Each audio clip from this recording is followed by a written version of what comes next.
Welcome back to TESS'S Cryptids. This week, um, we're going to try and tackle the Chupacabra, Ooh, that's a good one. a creature that is, terrifying, but I find it fascinating. Yeah, and it's interesting because it's not like Bigfoot or the Loch Ness monster. Right, it's pretty new, It is a relatively new legend. like 1995 You new. know, in 1995, and it's really connected to like these real livestock deaths. Yeah, so let's just jump right in.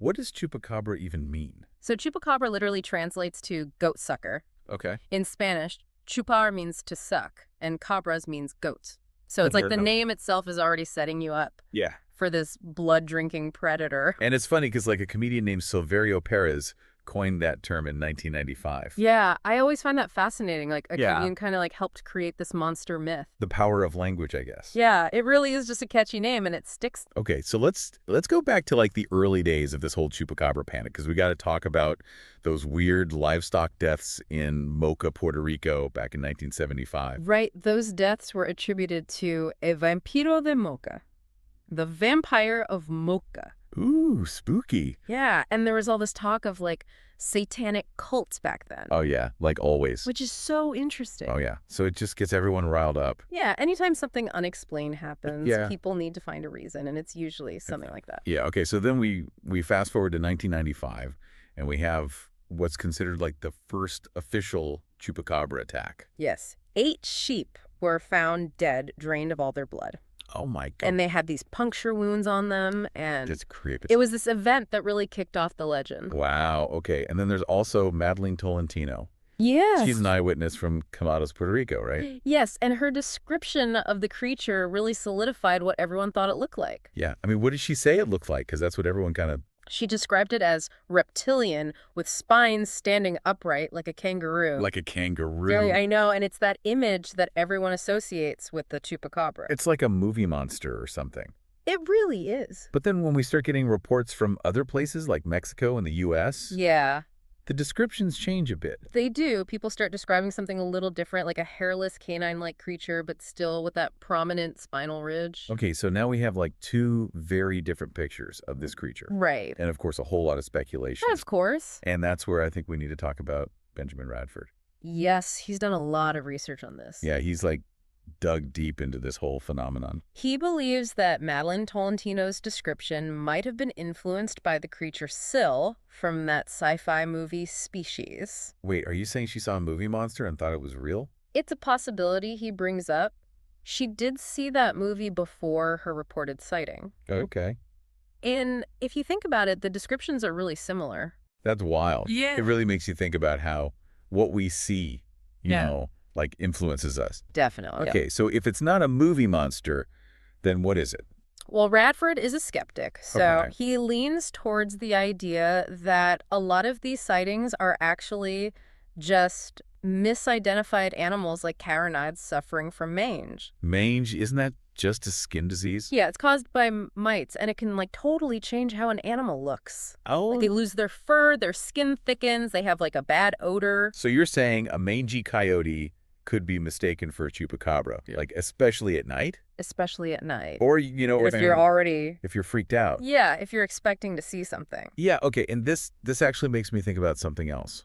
What's that? A lot of these reports, especially early on, they come from areas that were experiencing drought. Right. So is there a connection there? Well, during droughts, predators like coyotes might start looking for food in different places, Makes sense. and they're more desperate. So they might be more aggressive. Exactly. They might attack livestock more often. And if they have mange. It could totally look like the Chupacabra. Yeah, that's a good point. So are we saying case closed, it's just a mangy coyote?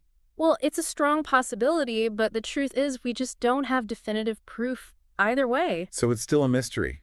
It is, and that's what keeps people so fascinated. That's true, even if it isn't a real creature, like scientifically speaking. Yeah. The legend itself tells us something about ourselves, doesn't it?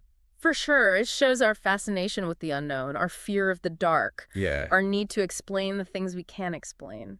And it's like, even with all our science and technology, we still kind of crave a little bit of mystery in our lives. We do. But before we get too philosophical, I want to talk about something else. Okay. The Chupacabra seems to be really connected to Puerto Rico and Mexico. It does. So why is that? Why is this creature so deeply rooted in the folklore of those places? That's a really good question. Yeah, we should definitely explore that further. We should. Yeah, it really is, like you said, it's almost like part of their history. Yeah, so what do you think contributes to that? Well, I think a lot of it has to do with the history and the environment in each of these places. Okay. Let's start with Puerto Rico. We know the first reported attacks were in 1995. Do you remember what else was happening around that time? Well, I know Hurricane Hugo had just devastated the island back in 1989, so like a lot of agriculture and infrastructure was damaged. Exactly. So people were still recovering from that, and there was a sense of vulnerability. Right. And then on top of that, they had those severe droughts we talked about. Oh, yeah, which would have pushed predators like coyotes to look for food in different places Right? They were desperate. and more likely to attack. Exactly. And if they had mange, people would be even more freaked out. It all just kind of created this perfect storm for a legend like this to take hold. Yeah, so people are looking for an explanation for all these bad things happening. Right, and they see a mangy coyote acting strangely. And boom, Chupacabra. It's easy to jump to conclusions when you're already scared. Yeah, and wasn't storytelling a big part of Puerto Rican culture? Oh, absolutely. Oral traditions and folklore are huge in Puerto Rico. So it makes sense that a story like this would spread like wildfire. Totally. Okay, so then we have Mexico Chupacabra sightings exploded there in the late 90s and early 2000s. Mm-hmm. Was it the same kind of situation with drought and economic hardship? Yeah, a lot of rural communities in Mexico were dealing with poverty-limited resources, and then these unexplained livestock deaths just added to the stress. So again, the Chupacabra kind of becomes this symbol for all these real problems. Right, a way to explain the unexplainable. To put a face to your struggles, Yeah. even if it's a scary one. Yeah, and it's not just a scapegoat. It reflects the anxieties of the time the Chupacabra preys on the vulnerable. Oh, I see. And people in those communities might have felt vulnerable too. So it's more than just a monster under the bed. Right. It's like a reflection of their reality. Exactly. And the fact that the legend is still around today, even with all the possible explanations, it just shows you how powerful these stories can be. So we've talked about the science, the history, the culture, but we still haven't answered the big question. The question everyone wants to know. Is the Chupacabra real? Yeah. After all this research, where do we land on that? Yeah, I feel like we've been circling around it without really saying. Well, I think the answer depends on how you define real. Okay, I'm listening. Tell me more. Mm. So how do you define real when we're talking about something like the Chupacabra? Well, I mean, if we're talking like scientifically, like a distinct species, Right. with DNA evidence and bones and all that, Maybe we could categorize it. yeah, the evidence is just not there. So like we haven't found that undeniable proof that it's a unique creature. Not yet. But here's the thing. Okay. If we think about real in terms of like its cultural impact, like Right. how it influences what people believe and how they act, then the Chupacabra is definitely real. Well, that's interesting. So you're saying even if it's not like a physical creature running around, Yeah. the idea of it, the fear, the fascination, all of that is real. It is. It's a force. You can't deny it. And that kind of reality can be just as powerful as any scientific evidence. Maybe even more powerful. Yeah, it makes you wonder if the question shouldn't be, is it real? Yeah. But what does it represent? Yeah, you're getting it. Like, what does it symbolize? Exactly. That opens up a whole new way of looking at it. So why do you think this legend persists even without that concrete evidence? Why are we so drawn to it? Well, I think part of it is the mystery, Yeah, we love a good mystery. Humans are curious. We want to know what we don't know. And the Chupacabra is something we can't easily explain. It's like a puzzle we can't solve. Exactly. And even if we find some logical explanations. There's still that part of us that wants to believe in something more. Right. Like, what if? Something out there. Yeah. And then there's the fear factor, too. Oh, yeah. It's a scary creature. It is a predator. It preys on the vulnerable. It taps into our primal fears. The things that go bump in the night. Exactly. And let's not forget about storytelling. Right. The Chupacabra legend is full of eyewitness accounts that get more and more exaggerated over time. It's like a game of telephone. The story changes with every retelling. Yeah. And that just makes it more mysterious. And then you have the media, news reports, documentaries, even movies and TV shows. It keeps the Chupacabra in our minds. Yeah, the more we talk about it, the more real it seems. Exactly. And now with social media, it's even easier for these stories to spread. So we have mystery fear, storytelling, media hype. All coming together to keep the legend alive. Wow. And I think there's something else, too, something we haven't really talked about. What's that?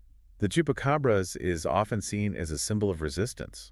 especially in marginalized communities. How so? Well, think about it. It's an outsider, a creature that doesn't fit in. Right. It challenges how we see the world. So for people who feel like they don't belong, It can be a powerful no, symbol. like they're different but also strong, Exactly. It shows that the world isn't always black and white.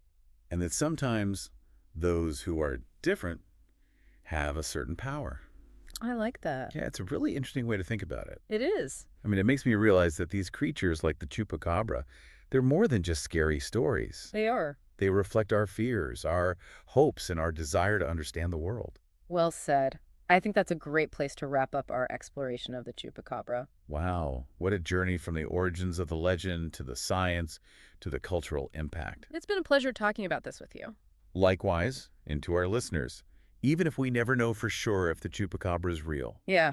the legend itself reminds us that the world is full of mysteries, and we should always keep our minds open. Agreed. Keep that curiosity alive, folks. And who knows what other mysteries are out there waiting to be discovered. Until next time on TESS'S Cryptid.